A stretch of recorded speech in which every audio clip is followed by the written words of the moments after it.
căn lại rầm đô tê đi kinh rình thân con việc phải rọc ní thình lối mềm bầu chung lung an lawe qua đi giảm râu mây nị mô chia chia kik zil thin nem te ni rang siar mar ine kan lai ram ho tal liang khâu ha mo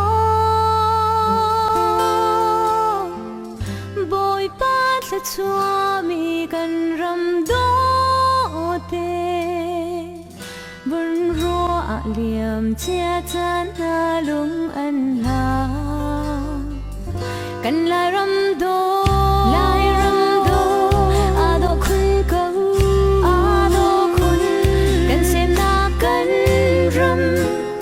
a do khun câu kum le chan ha thil si ning ai mer lang mang bang in a mer lang lei chung thil si ning hu khâu đi say no zua mu si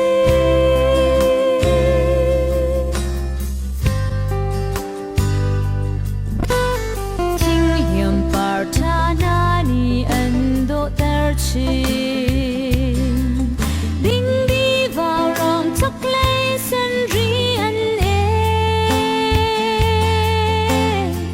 leng lê và nâu thang chung kê thấy rồi lê thinh tài ràng xa cái lê tiếng ở sinh đô phi rục chiều lúa nê đầy rel phi đi tăng